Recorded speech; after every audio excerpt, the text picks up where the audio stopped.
وبركاته. الحمد لله وحده، الصلاة والسلام على من لا نبي بعده، الصلاة والسلام على من جاء بالقرآن، الصلاة والسلام على من هدانا إلى طريق مستقيم، الصلاة والسلام على خاتم النبيين محمد رسول الله صلى الله عليه وسلم. أما بعد، وقال الله تعالى في القرآن المجيد: أعوذ بالله من الشيطان الرجيم، بسم الله الرحمن الرحيم. بل هو قرآن مجيد في لوح محفوظ. صدق اللہ العظیم. آمنت بما انزل اللہ من کتاب. ہاں، یہ عظمت والا قرآن ہے، یہ عظمت والا قرآن ہے، یہ بزرگی والا قرآن ہے. اس کو ہم نے لوح محفوظ میں نقش فرما دیا ہے. درس قرآن کے اس موقع پر کہ جو 7واں دور الحمدللہ آج مکمل ہونے جا رہا ہے اور انشاءاللہ 8ویں دور کی یہ ابتدا ہوگی. اس عظیم الشان جلسے میں میں آئے ہوئے تمام مہمانوں کا اور میرے بھائیوں کا اور قابل صدر احترام میری بہنوں کا اور بیٹیوں کا میں خیر مقدم کرتا ہوں کہ اللہ تعالیٰ نے اس ناگپور شہر کے اندر میں ایک اپنے بندے کو کھڑا کیا جو میمن برادری سے تعلق رکھتے تھے اور صرف 3 کلاس انہوں نے گجراتی کی پڑھا تھا. یہ اللہ کا کام ہے. اللہ کی ذات فعال لما یرید ہے، وہ جو چاہتا ہے وہ کرتا ہے. نہ تو انہوں نے عربی زبان سیکھی تھی اور نہ ہی ان کو اردو زبان آیا کرتی تھی، لیکن 3 کلاس گجراتی کی پڑھنے والے ایک شخص سے اللہ پاک نے اس ناگپور شہر میں آج سے تقریباً 70 سال پہلے درس قرآن کی ابتدا کی. اور اللہ تعالیٰ کی رحمتیں ہوں، اللہ تعالیٰ ان کی مغفرت فرمائے اور ان کے درجات کو بلند فرمائے اور ان کے سیئات کو حسنات میں مبدل فرمائے. اللہ تعالیٰ ان کی بھول چوک سے درگزر فرمائے. 2007 میں حضرت محترم کی وفات ہو گئی تھی اور اس وقت 6واں دور کی تکمیل اور 7ویں دور کا آغاز ہوا تھا. یہ 7ویں دور کا آغاز 2008 میں ہوا تھا، جبکہ حضرت رحمۃ اللہ علیہ کی وفات 2007 میں ہوئی تھی. اللہ تعالیٰ نے اپنے ایک بندے کو کھڑا کیا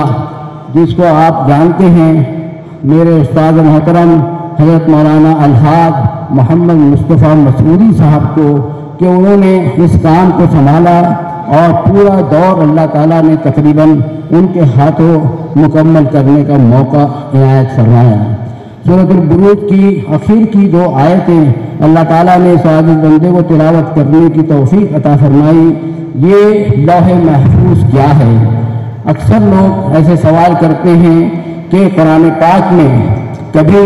انا انزلناہ فی لیلۃ القدر آتا ہے، کبھی شہر رمضان الذی آتا ہے، کبھی لیلۃ مبارکہ آتا ہے. تو میرے کو اللہ پاک نے میرے دل میں بات ڈالی کہ ابتدائی کلمات میں قرآن مجید کی نسبت پر ہی میں کچھ باتیں آپ کے سامنے عرض کروں. قرآن مجید یہ اللہ کا کلام ہے، اللہ کے وجود سے نکلا ہوا یہ کلام ہے، اور یہ کلام ہے اور یہ کوئی مخلوق نہیں ہے، یہ خالق کا کلام ہے. اس بات کو ذہن میں رکھیں. اور اس وقت جو قرآن میرے ہاتھ میں ہے، آپ کے ہاتھ میں ہے، اس وقت مسجد میں بھی بہت سارے نسخے ہیں، آپ کے گھروں میں قرآن مجید ہے، بہت سارے حفاظ کرام کے سینوں میں اللہ تعالیٰ نے قرآن مجید کو رکھا ہے. اور یہ لوح محفوظ کی جو ترتیب ہے وہی اس قرآن کی ترتیب ہے. سورۃ الفاتحہ سے شروع ہوتا ہے، الحمدللہ رب العالمین اور والناس پر ختم ہوتا ہے، جبکہ تنزیل کے اعتبار سے اس کی ترتیب کچھ الگ ہے. سب سے پہلے اللہ کے اس کلام کو اللہ تعالیٰ نے حضرت جبرائیل علیہ السلام کو سنایا. سب سے پہلے اللہ کا قرآن سننے والے حضرت جبرائیل علیہ السلام تھے، اور پھر ان کو یہ اللہ تعالیٰ نے حکم فرمایا کہ میرے اس قرآن کو لوح محفوظ میں نقش کر دیجیے. اللہ کے حکم سے حضرت جبرائیل علیہ السلام نے اس قرآن کو لوح محفوظ میں نقش فرما دیا اور اس کی بڑی تفصیلات احادیث مبارکہ میں ملتی ہیں۔ پھر اللہ تعالیٰ نے فرمایا کہ وَإِنَّهُ فِي أُمِّ الْكِتَابِ لَدَيْنَا الْعَلِيُّ الْحَكِيمُ، کہ یہ قرآن جس کو ہم نے لوح محفوظ میں نقش فرما دیا، یہ بڑا عالی مرتبہ قرآن ہے اور بڑی حکمتوں سے بھرپور ہے۔ ایک جگہ قرآن نے کہا کہ فی کتاب مکنون، کہ اس کو ہم نے لوح محفوظ میں ہم نے اس کو چھپا دیا ہے۔ ایک جگہ اس کی عظمت میں فرمایا کہ فی صحف مکرمۃ مرفوعۃ مطہرہ، کہ یہ صحیفہ بہت ہی قابل اکرام، بہت ہی قابل عزت اور بہت ہی بلند بالا اور بہت ہی پاکیزہ ہے۔ اب اس شیطان کو اس کے اندر میں مداخلت کرنے کی اجازت نہیں ہے۔ پچھلی کتابوں اور پچھلے صحیفوں کی اگر ہم بات کریں تو ان کو کتاب اللہ کا درجہ تھا، ان کو کلام اللہ کا درجہ نہیں تھا، اس لیے اس کی ذمہ داری پچھلی کتابوں کی اللہ تعالیٰ نے نہیں لی تھی، لیکن اس قرآن کی اللہ تعالیٰ نے ذمہ داری لی ہے۔ اور قرآن مجید میں سورۃ الحجر کے اندر میں فرمایا کہ اِنَّا نَحْنُ نَزَّلْنَا الذِّکْرَ وَإِنَّا لَهُ لَحَافِظُونَ، بے شک ہم نے اور ہم ہی نے اس قرآن کو نازل فرمایا ہے اور ہم ہی اس کی حفاظت کرنے والے ہیں۔ اللہ تعالیٰ نے صرف الفاظ کی ذمہ داری نہیں لی، بلکہ اگر ہم قرآن مجید کا مطالعہ کریں تو ہم کو معلوم ہو کہ بلکہ معنی اور مطلب اور اس کے پڑھانے کی اور اس کے بیان کرنے کی بھی ذمہ داری اللہ تعالیٰ نے لی ہے۔ اپنے نبی پاک صلی اللہ علیہ وسلم سے اس بات کو ہاکے پکارے ارشاد فرمایا کہ لا تحرک بہ لسانک لتعجل بہ، کہ نبی صلی اللہ علیہ وسلم آپ اپنی زبان مبارک کو جلدی جلدی حرکت مت دیجیے اس قرآن کو پڑھنے کے لیے، اِنَّا عَلَيْنَا جَمْعَهُ وَقُرْآنَهُ، بے شک اس قرآن کو جمع کرا دینا یہ تو ہمارے ذمہ ہے۔ فَإِذَا قَرَأْنَاهُ فَاتَّبِعْ قُرْآنَهُ، تو آپ تو صرف پڑھتے جائیے جیسا کہ آپ کو پڑھنے کا حکم دیا جا رہا ہے۔ ثُمَّ إِنَّ عَلَيْنَا بَيَانًا، پھر اے نبی صلی اللہ علیہ وسلم اس کے بیان کروا دینے کی بھی ذمہ داری ہماری ہے۔ یہ ہے ہمارا اللہ جس نے اس قرآن کی ذمہ داری دی ہے، اور اسی قرآن کے لیے قرآن پاک میں آتا ہے کہ لا یأتیہ الباطل من بین یدیہ ولا من خلفہ تنزیل من حکیم حمید، کہ اس قرآن کے آگے سے اور پیچھے سے اور کسی بھی سائڈ سے شیطان کو دخل اندازی کرنے کا حق نہیں ہے۔ یہ تنزیل ہے اللہ رب العزت کی طرف سے جو بڑا حکمت والا ہے اور بڑی خوبیوں والا ہے۔ اب میں آپ کو لے کے چلتا ہوں کہ یہ لوح محفوظ سے اللہ تعالیٰ نے اس کو کہاں پر پہنچایا۔ لوح محفوظ سے اس کو اللہ تعالیٰ نے بیت المعمور میں اس کو پہنچا دیا۔ اس کو آپ سورۃ طور میں دیکھ سکتے ہیں، ابتدائی آیتیں جو ہیں، فرمایا کہ وَالطُّورِ وَكِتَابٍ مَّسْطُورٍ فِي رَقٍّ مَّنشُورٍ وَالْبَيْتِ الْمَعْمُورِ، کہ قسم ہے طور کی اور قسم ہے ان اوراق کی جو کشادہ لکھے ہوئے ہیں، اور قسم ہے بیت المعمور کی۔ اللہ تعالیٰ نے بیت المعمور کی قسم کھائی ہے۔ یہ بیت المعمور کیا ہے؟ یہ بیت اللہ کے ٹھیک اوپر محاذ پر اللہ تعالیٰ نے فرشتوں کا کعبہ بنایا ہے، جہاں پر میں فرشتے مسلسل طواف کرتے رہتے ہیں، اور حدیث شریف میں آتا ہے کہ ہر وقت، ہر سال نہیں، ہر مہینہ نہیں، ہر دن نہیں، اور ہر گھنٹہ بھی نہیں، ہر سیکنڈ 70,000 فرشتے مسلسل اس بیت المعمور کا طواف کرتے رہتے ہیں۔ اور پھر جب ایک مرتبہ کسی فرشتے کا طواف کرنے کا مکمل ہو گیا، اس کو قیامت تک پھر دوبارہ طواف کرنے کی اجازت نہیں ہوتی۔ یہ اللہ کا کلام ہے۔ اللہ تعالیٰ نے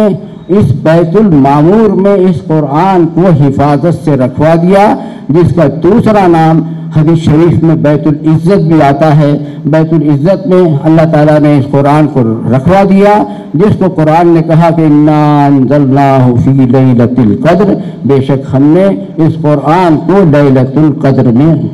نازل فرمایا ہے۔ حضرت عبداللہ بن عباس رضی اللہ تعالیٰ عنہما ایک حدیث شریف میں یوں فرماتے ہیں کہ اللہ تعالیٰ نے ایک ساتھ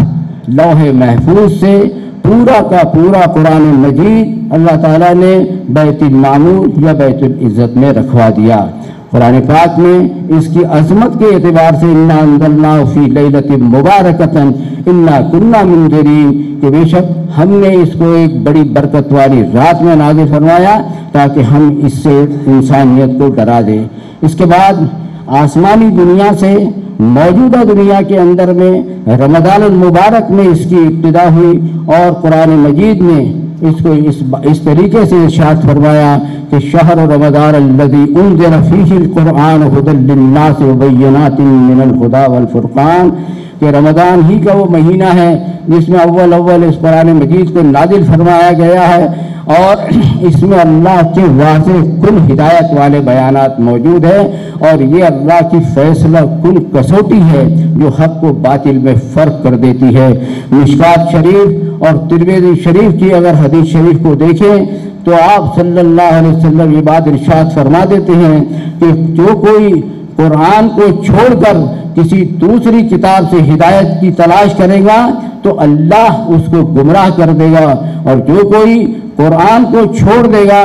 اللہ اس کو توڑ کر رکھ دے گا۔ یہ اللہ کا کلام ہے، یہ فیصلہ کن کتاب ہے، یہ سیدھے راستے کی رہنمائی کرتا ہے، جس کو قرآن نے کہا کہ ان ھذا القرآن یہدی للتی ہی اقوم ویبشر المؤمنین الذین یعملون الصالحات ان لهم اجرا کبیرا۔ ہاں بے شک یہ قرآن ہی ہدایت کی سیدھی اور سچی راہ بتاتا ہے، وہ سب راستوں سے بڑھ کر کے سیدھا راستہ ہے۔ یہ قرآن ایسا ہے کہ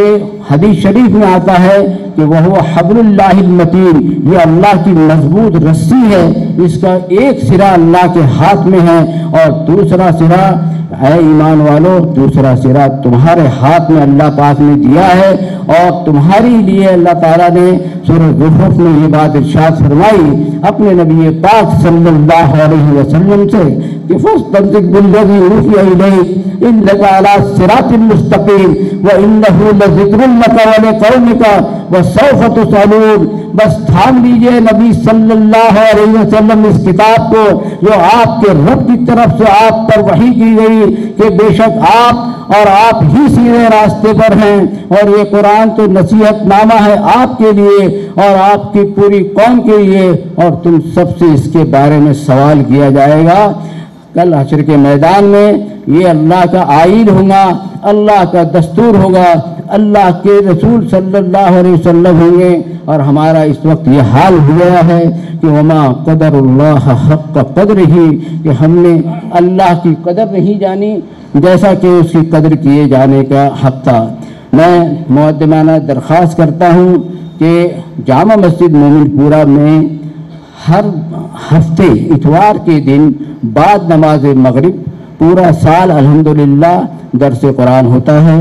آپ لوگوں سے میں درخواست کرتا ہوں کہ آپ اپنے دوستوں کے ساتھ، رشتہ داروں کے ساتھ، اپنے بیٹوں اور بھائیوں کے ساتھ، اپنے پڑوسیوں کے ساتھ اس مرکزی درس میں ضرور تشریف لائیں اور اس سے استفادہ حاصل کریں، کیونکہ حدیث شریف میں آتا ہے کہ القرآن احب الی اللہ من السماوات والارض او کما قال علیہ الصلاۃ والسلام، کہ یہ قرآن اللہ تعالیٰ کو آسمانوں اور زمین سے بھی زیادہ محبوب ہے، اور اسی لیے اللہ تعالیٰ نے اپنے رسول صلی اللہ علیہ وسلم کو یہ حکم فرمایا کہ یا ایھا الرسول بلغ ما انزل الیک من ربک وان لم تفعل فما بلغت رسالتہ واللہ یعصمک من الناس ان اللہ لا یہدی القوم الکافرین، کہ اے رسول صلی اللہ علیہ وسلم پہنچا دیجئے اس کتاب کو جو آپ کے رب کی طرف سے آپ پر وحی کی گئی، اور خدا نہ خواستہ یہ نہ ہو سکا تو رسالت کا حق ہی ادا نہیں ہوگا، اور اللہ لوگوں سے آپ کی حفاظت فرما لے گا۔ بے شک اللہ انکاری قوم کو ہدایت نہیں دیا کرتا۔ اس آیت مبارکہ پر آپ صلی اللہ علیہ وسلم نے اس قدر عمل کیا کہ مالک کائنات خود پکار اٹھے کہ طٰہٰ ما انزلنا علیک القرآن لتشقیٰ الا تذکرۃ لمن یخشیٰ، نہیں ہے نبی صلی اللہ علیہ وسلم، ہم نے اس قرآن کو اس لیے نہیں نازل فرمایا کہ آپ اتنی مشقت میں پڑ جائیں۔ یہ قرآن تو نصیحت نامہ ہے ہر ایک اس شخص کے لیے جو اللہ کی خشیت رکھتا ہو۔ آپ صلی اللہ علیہ وسلم نے اپنی زندگی کے آخری ایام میں اور آخری حج میں حجۃ الوداع کے موقع پر انہوں نے اس بات کو اپنے امتیوں سے کہا جس میں 1,00,000 سے زیادہ کا مجمع تھا، اور اس وقت اللہ کے رسول صلی اللہ علیہ وسلم حدیث شریف میں بلکہ احادیث مبارکہ میں بے شمار احادیث ہیں، آپ صلی اللہ علیہ وسلم نے پورے مجمع سے خطاب کر کے یہ پوچھا کہ ہل انی بلغت، کیا میں نے تم تک کہ اللہ کا پیغام نہیں پہنچا دیا؟ یہ آپ صلی اللہ علیہ وسلم نے ہل انی بلغت یہ 3 مرتبہ آپ نے ارشاد فرمایا۔ اس کے جواب میں صحابہ کرام نے ایک ساتھ مل کر کے اس بات کا جواب دیا کہ ہاں اللہ کے رسول صلی اللہ علیہ وسلم آپ نے حق رسالت ادا کر دیا اور آپ نے اللہ کے پیغام قرآن مجید کو ہم تک پہ پہنچا دیا۔ اس کے بعد آپ صلی اللہ علیہ وسلم نے 3 مرتبہ اپنی انگلی مبارک کو آسمان کی طرف اٹھا کر کے کہا، اے اللہ تو گواہ رہنا، اے اللہ تو گواہ رہنا، اے اللہ تو گواہ رہنا، میں نے اپنی ذمہ داری پوری کر لی ہے۔ اللہ کے رسول صلی اللہ علیہ وسلم نے پھر اپنے امتیوں کو نصیحت فرمائی اور اس کا بھی تعلق بلاغ سے ہے، بلغوا عنی ولو آیا، کہ اے مسلمانوں تم کو اگر ایک بھی آیت معلوم ہے تو تم اللہ کے بندوں تک کے پہنچا دو۔ اور صحابہ کرام کی یہ محنت رہی، اور اس کے بعد میں تابعی کی، تبع تابعین کی، اور ہمارے اہل اللہ کی اور ہمارے اکابرین کی یہ محنتوں کا نتیجہ ہے کہ پچھلے 70 برسوں سے جامع مسجد مومن پورہ میں درس قرآن ہوتا ہے۔ میں اپنے آپ کو بھی اس بات کی نصیحت کرتا ہوں کہ صحابہ کرام نے جو محنت کی ہے ان کی محنتوں کا ہم خیال رکھیں کہ دیکھو اس وقت کوئی فلائٹ نہیں تھی، اس وقت پرنٹنگ پریس نہیں تھے، اس وقت کوئی کمیونیکیشن فیسلٹی نہیں تھی، لیکن اس آسمان میں یہ منظر دیکھا ہے کہ اس فانی دنیا سے صرف 15 برس ہی گزرے تھے کہ مشرقی وسطی سے لے کر جنوبی روس کے علاقوں تک، اس سے بھی آگے چین تک، اور دریائے سندھ سے لے کر افریقی بر اعظم کے بیشتر علاقوں میں، یعنی تقریباً 2/3 دنیا کے اندر میں یہ اللہ کا کلام پہنچا۔ لوگوں نے اس کو سنا، سمجھا، غور و فکر کیا، تدبر کیا، اس دنیا کے اندر میں ایمان کی بہار آ گئی۔ اب میں آخر میں اس بات کی اپنے آپ کو بھی، اپنی ذات کو بھی نصیحت کرتا ہوں، اور آپ لوگوں کو بھی کہ حضرت مولانا عبد الکریم طارق صاحب رحمۃ اللہ علیہ ہم لوگوں کو یہ نصیحت کرتے تھے کہ تم جب اپنے گھروں میں جاؤ، یا تو صبح یا رات میں جب بھی موقع ملے، 1 رکوع اجتماعی مطالعہ ترجمے کے ساتھ کرو۔ اور جو لوگ قرآن مجید سے اور دین سے لگے ہوئے ہیں ان لوگوں کے لیے حضرت فرماتے تھے کہ روزانہ 1 پارہ ان کی تلاوت ہونا چاہیے، اور کسی سے اگر 1 پارہ نہیں ہو سکتا، کوئی عذر ہے، مجبوری ہے، تو آدھا ہی پارہ صحیح یا اس سے کم صحیح، لیکن ایسا ہے کہ کوئی دن ایسا نہ گزرے کہ قرآن مجید پر ہماری نگاہ نہ پڑی ہو، ہماری انگلیاں نہ ہو اور ہمارا ذہن کام نہ کرتا ہو، ایسا نہیں ہونا چاہیے۔ بس اللہ تعالیٰ آپ کے گلشن کو سلامت رکھے۔ میں اللہ تعالیٰ سے دعا کرتا ہوں کہ اللہ تعالیٰ مجھے بھی ان باتوں پر عمل کی توفیق نصیب فرمائے۔ وصلی اللہ تعالیٰ علی خیر خلقہ وصحبہ اجمعین برحمتک یا بنے رہیے ہمارے ساتھ اور دیکھتے رہیے سوشل میڈیا ناگپور اردو۔ دینی، ملی، سماجی اور اصلاحی ویڈیوز دیکھنے کے لیے ہمارے چینل کو سبسکرائب کریں، لائک کریں، شیئر کریں۔